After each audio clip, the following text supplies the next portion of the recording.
ഇസഹാക്കിന് 40 വയസ്സുള്ളപ്പോൾ അവൻ റെബേക്കായെ ഭാര്യയായി സ്വീകരിച്ചു. അവൾ പാദനാരാമിലുള്ള ബത്തുവേലിന്റെ പുത്രിയും ലാബാന്റെ സഹോദരിയുമായിരുന്നു. അവർ അരമായരായിരുന്നു. ഇസഹാക്ക് തൻ്റെ വന്ധ്യയായ ഭാര്യയ്ക്ക് വേണ്ടി കർത്താവിനോട് പ്രാർത്ഥിച്ചു. കർത്താവ് അവൻ്റെ പ്രാർത്ഥന കേൾക്കുകയും റെബേക്ക ഗർഭിണിയാവുകയും ചെയ്തു. അവളുടെ ഉദരത്തിൽ കിടന്ന് കുഞ്ഞുങ്ങൾ മല്ലിട്ടപ്പോൾ അവൾ കർത്താവിനോട് ചോദിച്ചു, ഇങ്ങനെയെങ്കിൽ എനിക്ക് എന്ത് സംഭവിക്കും? അവൾ കർത്താവിൻ്റെ തിരുമനസ്സറിയാൻ പ്രാർത്ഥിച്ചു. കർത്താവ് അവളോട് അരുളി ചെയ്തു, 2 വംശങ്ങളാണ് നിന്റെ ഉദരത്തിലുള്ളത്. നിന്നിൽ നിന്ന് പിറക്കുന്നവർ 2 ജനതകളായി പിരിയും. ഒന്ന് മറ്റേതിനേക്കാൾ ശക്തമായിരിക്കും. മൂത്തവൻ ഇളയവന് ദാസ്യവൃത്തി ചെയ്യും. അവൾക്ക് മാസം തികഞ്ഞപ്പോൾ അവളുടെ ഉദരത്തിൽ 2 ശിശുക്കൾ.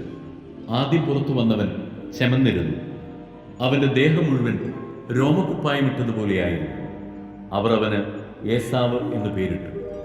അതിനുശേഷം അവൻ്റെ സഹോദരൻ പുറത്തു വന്നു. ഏസാവിൻ്റെ കുതികാലിൽ അവൻ പിടിച്ചിരുന്നു. അവനെ യാക്കോബ് എന്ന് വിളിച്ചു.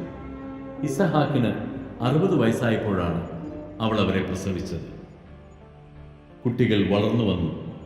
ഏസാവ് നായാട്ടിൽ സമർത്ഥനും കൃഷിക്കാരനുമായി. യാക്കോബ് ശാന്തനായിരുന്നു. അവൻ കൂടാരങ്ങളിൽ പാർത്തു. വേട്ടയാടിക്കൊണ്ടുവന്നിരുന്ന മാംസം തിന്നാൻ കിട്ടിയിരുന്നതിനാൽ ഇസഹാക്ക് ഏസാവിനെ വളരെയധികം സ്നേഹിച്ചിരുന്നു. റെബേക്കായ്ക്ക് യാക്കോബിനോടായിരുന്നു കൂടുതൽ സ്നേഹം. ഒരിക്കൽ യാക്കോബ് പായസമുണ്ടാക്കിക്കൊണ്ടിരുന്നപ്പോൾ ഏസാവ് വിശന്നു തളർന്ന് വയലിൽ നിന്ന് വന്നു. അവൻ യാക്കോബിനോട് പറഞ്ഞു, ആ ചെമന്ന പായസം കുറച്ചെനിക്ക് തരിക, ഞാൻ വളരെ ക്ഷീണിച്ചിരിക്കുന്നു. അതിനാൽ അവന് ഏദോം എന്ന പേരുണ്ടായി. യാക്കോബ് പ്രതിവചിച്ചു, ആദ്യം നിന്റെ കടിഞ്ഞൂൽ അവകാശം എനിക്ക് വിട്ടുതരിക. ഏസാവ് പറഞ്ഞു, ഞാൻ വിശന്ന് ചാകാറായി. കടിഞ്ഞൂൽ അവകാശം കൊണ്ട് എനിക്കിനി എന്തു പ്രയോജനം? യാക്കോബ് പറഞ്ഞു, ആദ്യം എന്നോട് ശപഥം ചെയ്യുക. ഏസാവ് ശപഥം ചെയ്തു. അവൻ തൻ്റെ കടിഞ്ഞൂൽ അവകാശം യാക്കോബിന് വിട്ടുകൊടുത്തു. യാക്കോബ് അവന് അപ്പവും പായസവും കൊടുത്തു. തീറ്റിയും കുടിയും കഴിഞ്ഞ് അവൻ എഴുന്നേറ്റുപോയി.